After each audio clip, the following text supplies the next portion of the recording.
Hey everyone, welcome to another episode from Pro Engineering. We are on site at Proline by the Fire 2024, and I've got I think, one of the first Jimnys with the soft top in the United States.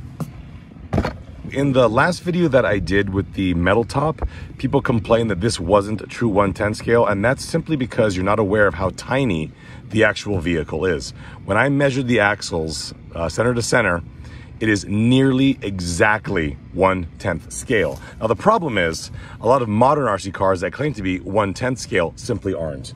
So even if you have a 1/10 scale Traxxas Bronco, or better yet, the 1/10 scale Axial first gen Bronco, no, this will not be the right scale. Hey, it has a soft top. Why do I have a second one? Oh, I have a clear one, so you can probably paint it a different color. I'm not a big fan of these boxes. The old ones used to have blister packs, so they were better suited for storage. These, you gotta kind of take it all apart. So I'm gonna do that real fast and I'll be back. Here it is out of the box. It's still got the little stickies on the window.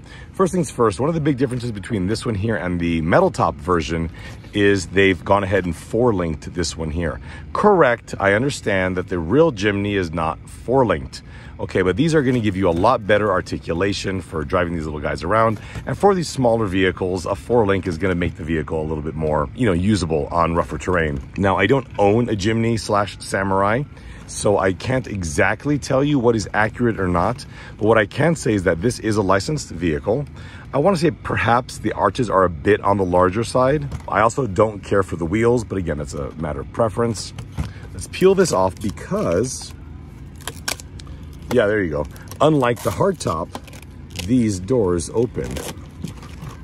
There you go, a little more, there you go. All right, there we have it. Let's open this door here. Not only does the door open, okay, if you take apart, oh my God, they must be magnetic. Oh yeah, magnet right there.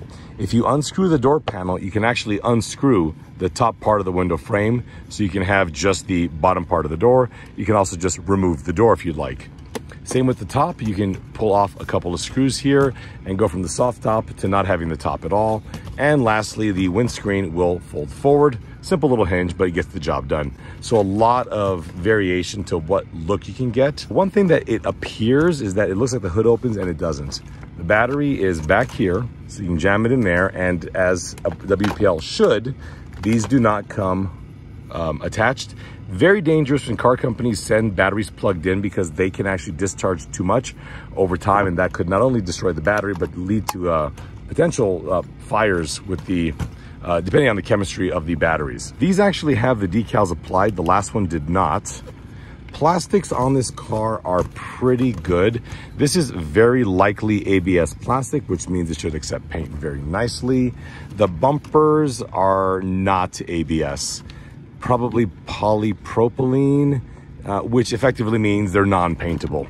You can spray them and the paint will just fall right on off. They're pretty good, a little bit squishy. That's a little bit off right there.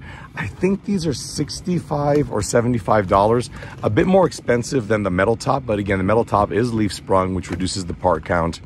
And it also doesn't have the opening doors and the separate roof and the separate windshield. So a lot more complexity to this one here. This is a more refined version of the C74-1.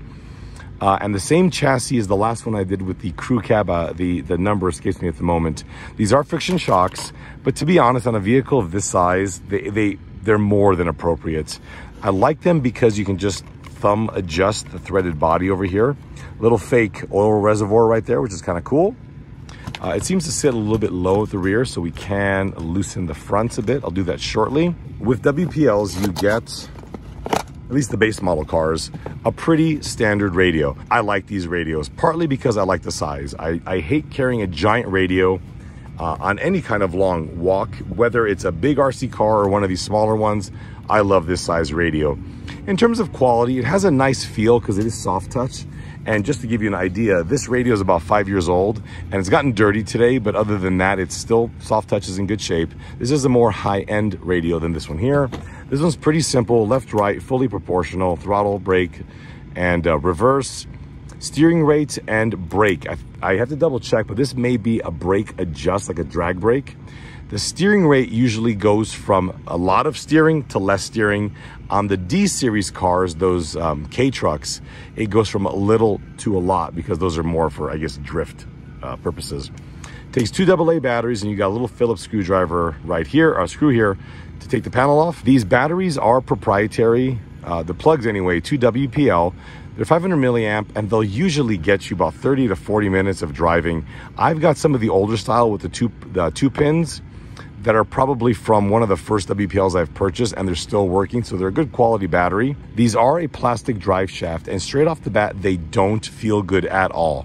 But what I'm gonna say is that my C74-1 that we've had for almost 2 years now, that my son has driven many, many miles through, has never had a flaw with these drive shafts, which is strange because they don't feel very good. Fully plastic front and rear axles, plastic gears, brass bushings. It has an axle mounted servo up front, which again, hit or miss, depends on what you're looking for. But even for scale people, it's not like you see it. The last thing here is I believe they put the larger motor in here, which is not what the earlier C54-1 had. It was very underpowered. This thing here is quite a bit heavier because it's, again, 1/10 scale. So I think they went with a larger motor. Power switch is here, and again, to remove the battery, push that tab in, and the door just swings open right there. These modern 4-links on the newer WPLs have a lot more of a refined feel. Just by comparison, I happen to have the earliest C54. They've got these really chintzy little links. I mean, they get the job done, but they certainly don't make you feel like it's a quality product. It makes you just feel like it's a toy. Yes, they work fine, but they're cheap looking. So while they probably perform just as well, at least they look a lot nicer. I believe that's all we've got here. Let's put some batteries in it. So very quickly, you've got the simple instructions here. They go over enough of the vehicle, you know, how to install all the extra pieces. I'll show you those in a moment. Brake here on the radio, it doesn't really say what it does, so I'm assuming it either goes from forward reverse to forward brake reverse. You've got your charger with your 4 pins over here. These newer chargers that they're selling, I really don't like because the old ones had red light to show power and a green light to show whether it was charging or charged. These only have the red light, which again, I don't like. Some decals. There should be more emblems in here. Sorry, I'm not opening this while I'm at the middle of ProLine because I don't want to lose anything here. Yeah, some more decals here. In fact, there's another set of taillights, wipers, door handles, mirrors. Mirrors are there, and the mirror inserts are actually metallic, which is really neat. Oh, there's a Suzuki emblem right there. Again, this is a licensed vehicle. Okay, with the batteries in, let's go ahead and adjust or try the steering here. Okay, so out of the box, it's gonna come like this. And it looks like a lot of steering, and it is, but here's one of the issues that this truck and the previous iteration had, which I mentioned in an earlier video, on maximum lock.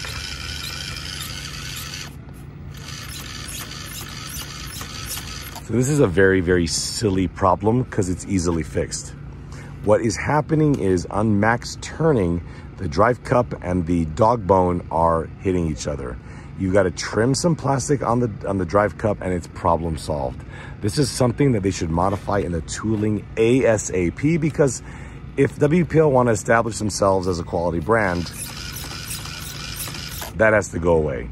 Other than that, you can set the rate a bit lower by pressing S rate and problem solved. But again, that's not a solution, that's reducing drivability. Brake, by the way, accelerate, hit the brakes, and it goes immediately into reverse. Press brake, accelerate, brake, reverse. Outstanding. Other than that, if you want to press and hold S rate, lights will turn on. If they're already on, press and hold S rate, they shut off. One thing to mention is that the fog lights, I think the turn signals, the corner markers, and the tail lights are all capable of having a WPL light set, which you can plug directly into this.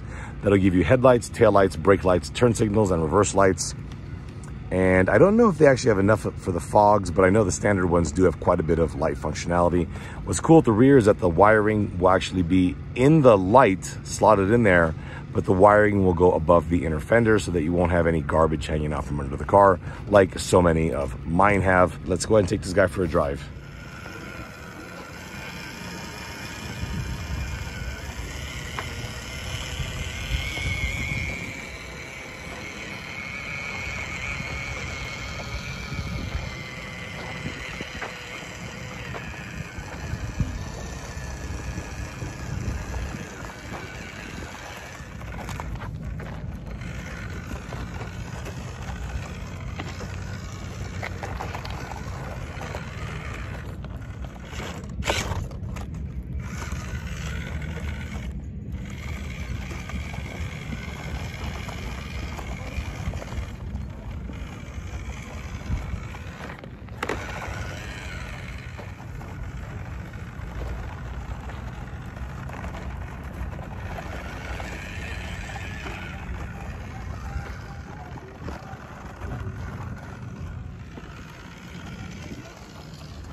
I'm actually back home now from Proline by the fire, but I did want to briefly talk about how this little guy performed, as well as bring up his hardtop buddy. So first thing first, on the soft top, I would say that it surprised me in most cases. The vehicle had plenty of power to pretty much do whatever I wanted it to do. But I found a couple of main issues, and other than the steering issue that we addressed early in the video, the tires are too hard. Again, they're really hard. I don't know why WPL continues to sell these RTRs with these just nonsensically hard tires. And secondly, it's very light. I think some wheel weights would be really, really good with the vehicle, as well as potentially some weight to the actual car. I've got the shocks all the way loosened, so when you shove it all down, it actually will barely rebound because they're in their softest setting. But the problem is the minute you have any kind of angle, the thing just kind of flops about. And I think that's a result of the four-link. The leaf-sprung version did not do that. There have been some comments on why is this more expensive? Well, the fact of the matter is there are vastly more parts to this vehicle. Again, the doors, the windshield, the top, they're all separate parts. Whereas in this one here, it's just one solid molded component. While this is the cheaper variant, ultimately it's negligibly cheaper, so it's going to be based on your particular taste, whether you go with the hard top or the soft top. Now, the hard top is leaf sprung, whereas this guy here is coil with four links. You can also get the soft top in clear. This comes pre-masked. The masking is on the outside.